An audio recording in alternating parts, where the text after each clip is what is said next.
আসসালামু আলাইকুম প্রিয় দর্শক, এই মাসের 12 তারিখে মানে আর এক সপ্তাহের একটু বেশি 12 তারিখে আমাদের জাতীয় সংসদের অধিবেশন বসছে।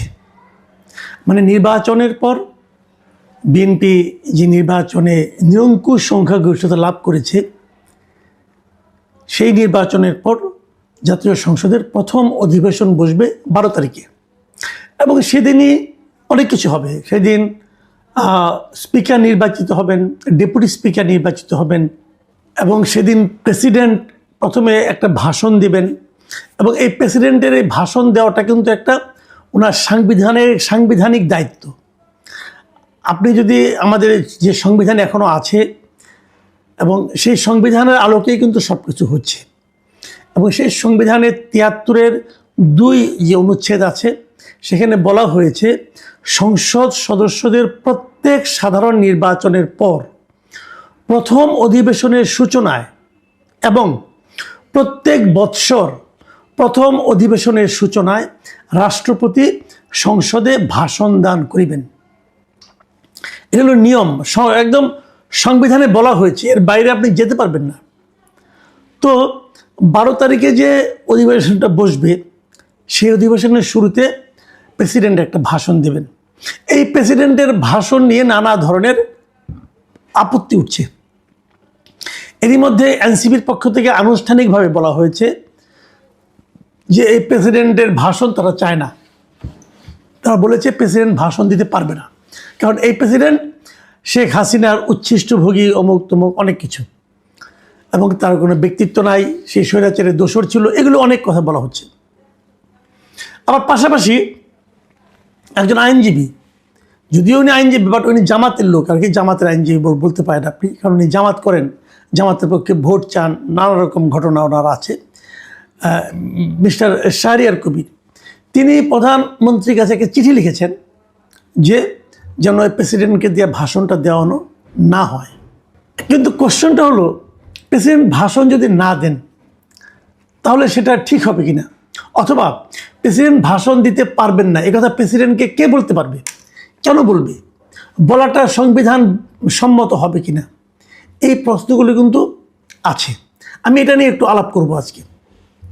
আমি আপনাদেরকে আগেই বলেছি যে প্রেসিডেন্টের যে দায়িত্বের কথা আমি বললাম, প্রেসিডেন্ট সংবিধান বলেছে যে প্রেসিডেন্ট নতুন সংসদ নির্বাচনের পর প্রথম যে অধিবেশন হবে এবং এছাড়া প্রতি বছর প্রথম যে অধিবেশনটা হবে সেই অধিবেশনে প্রেসিডেন্ট ভাষণ দেবেন। এখন শাহাবুদ্দিন আহমেদকে আপনি পছন্দ করেন না, নাও করতে পারেন, আপনাকে সবাইকে পছন্দ করতে হবে এমন তো কোনো প্রতিজ্ঞা নেই, তাই না? কিন্তু পছন্দ না করলেও আপনি তো অন্য কাউকে প্রেসিডেন্ট বলতে পারবেন না। প্রেসিডেন্ট তো উনি, শাহাবুদ্দিন আহমেদই প্রেসিডেন্ট, এটা আপনাকে মানতে হবে ভাই। প্রেসিডেন্ট কিন্তু ব্যক্তি না, প্রেসিডেন্ট একটা প্রতিষ্ঠান, প্রেসিডেন্ট একটা পদ, সেই পদের লোকটা ওখানে বসে আছেন এবং ওই পদটাকে আপনি অসম্মান করতে পারবেন না। এই দেশের নিয়ম কানুন আইন সংবিধান সব কিছু মিলিয়ে প্রেসিডেন্টকে দেশের সবচেয়ে সম্মানিত ব্যক্তি হিসাবে অধিষ্ঠিত করেছে, স্বীকৃতি দিয়েছে। তো তাকে আপনি অপছন্দ করতে পারেন, কোনো সমস্যা, এটা আপনার পার্সোনাল ব্যাপার, কিন্তু সেটাকে কি আপনি প্রাতিষ্ঠানিক পর্যায়ে নিয়ে আসতে পারবেন? পারবেন না।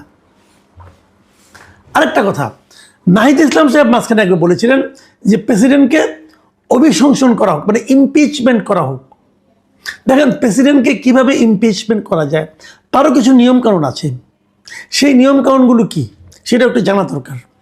সেই নিয়মকানুনটা হলো গিয়ে, প্রথমে প্রেসিডেন্টের বিরুদ্ধে একটা অভিযোগ তুলতে হবে এবং সেই অভিযোগগুলো সুনির্দিষ্ট হতে হবে।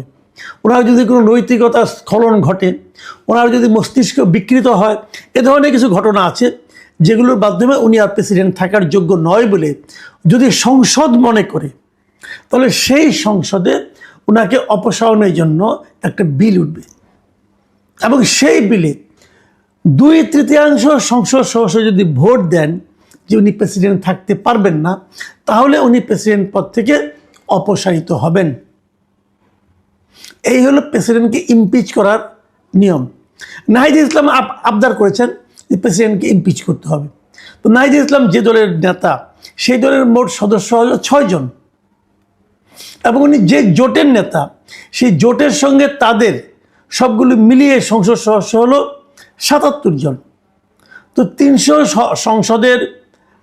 সাংসদের যে মানে আপনার অধিবেশন, সেখানে তো প্রেসিডেন্টকে ইমপিচ করতে হলে ২০০-র বেশি ভোট লাগবে।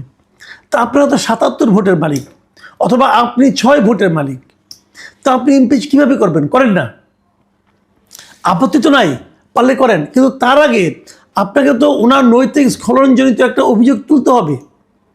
সেটা কি? বিষয়টা হলো যে গত ২০২৪-এর ৫ই আগস্টে যখন হাসিনা সরকারের পতন হলো, পতন হওয়ার পর থেকে দেশ চলেছে ইচ্ছা স্বাধীন মতো। যিনি ক্ষমতাধর, উনি যা ইচ্ছা করেছেন তাই হয়েছে। সেটা সংবিধানে আছে কি নাই সেটার কোনো তোয়াক্কা হয় নাই। কেউ বলতে পারবে না এটা সংবিধান আছে কি না, এই প্রশ্ন কেউ করছে। এই প্রশ্নগুলো কেউ উচ্চারণ করলেও সেগুলো কোনো গুরুত্ব পেত না। ইউনূস সাহেব যা মনে করতেন তাই হতো। ইউনূস সাহেবের সঙ্গে যারা ক্যাবিনেটে ছিলেন তারা যা মনে করতেন তাই হতো। সংবিধান মানলেন না, কোনো সমস্যা নাই। এই নাহিদ ইসলামকে বলতে শুনেছি আমি, সংসদ, উনি একসময় উপদেষ্টা ছিলেন, উনি বলেছেন যে উনি বঙ্গবন্ধুকে জাতির পিতা মানেন না।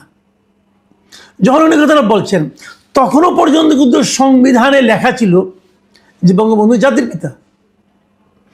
যে সংবিধানকে মেনে আপনি শপথ নিয়েছেন, যে সংবিধানকে সমুন্নত রাখার প্রতিজ্ঞা করে আপনি শপথ নিয়েছেন, সেই সংবিধানে বলা হয়েছে যে বঙ্গবন্ধু শেখ মুজিবুর রহমান হলো আমাদের জাতির পিতা।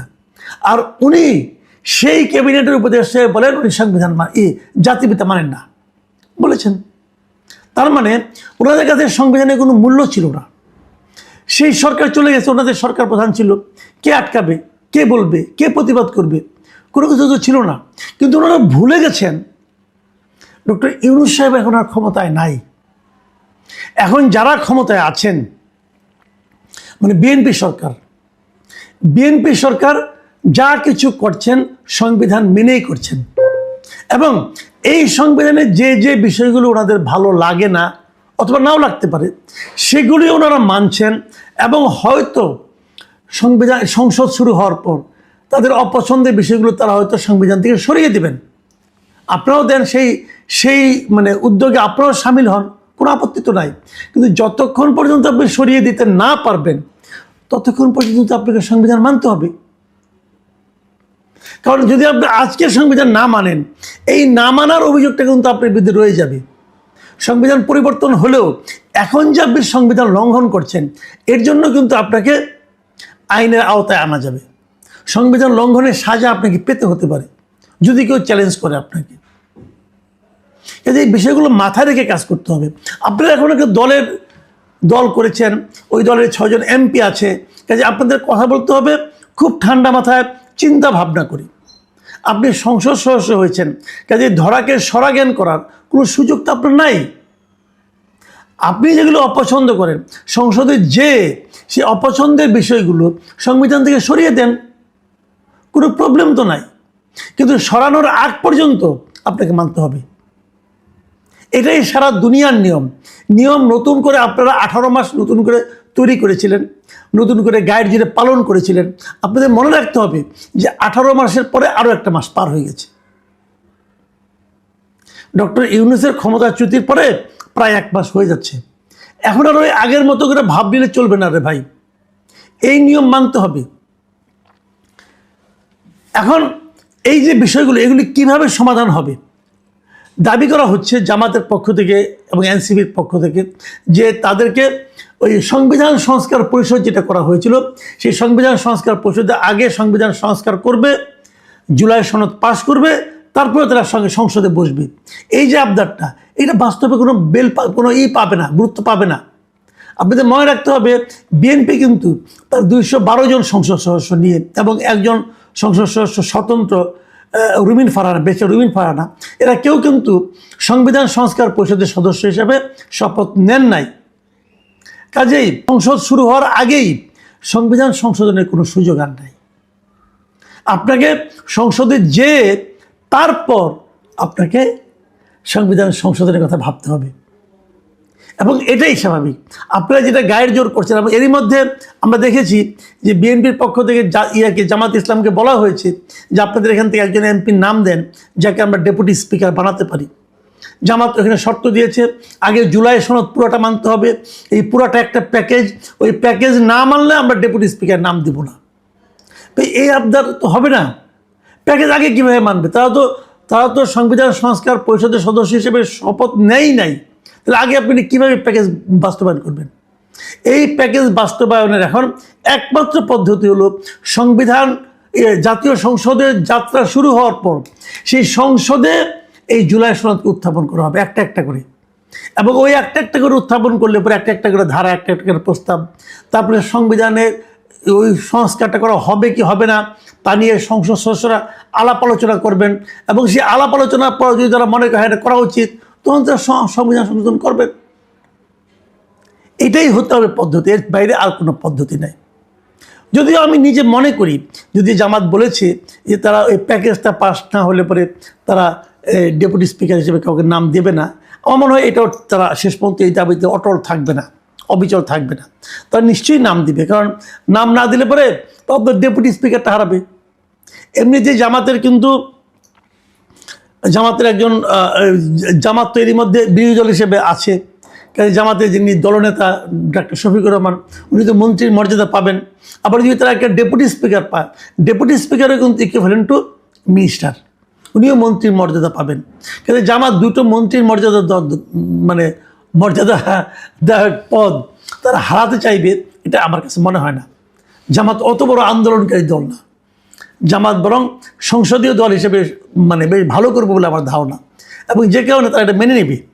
তারপরে এখন বার্গেনিং চলবে আগামী কয়েকদিন, কিন্তু সেই বার্গেনিং হয়তো সমাধান হবে।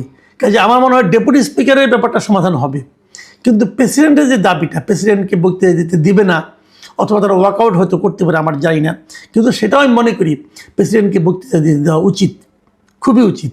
কারণ তা না হলে ওই সংসদের যে সৌন্দর্যটা, সংবিধানের যে সৌন্দর্যটা, এই দুটোই কিন্তু ভুলণ্ঠিত হয়। আমি জানি না এই সমস্যার সমাধান অথবা এই বিরোধের সমাধান কি রাজনৈতিকভাবে হবে নাকি আলোচনার টেবিলে হবে, তবে সমাধান হয়ে যাবে বলে আমি আশাবাদী। প্রিয় দর্শক, এই 12 তারিখে সংসদ নিয়ে আরও কিছু কথা আছে, এগুলো আমরা যে জটিলতাগুলো আছে সেগুলো নিয়ে আমরা আলোকপাত করব। আজ এ পর্যন্তই, আল্লাহ হাফিজ।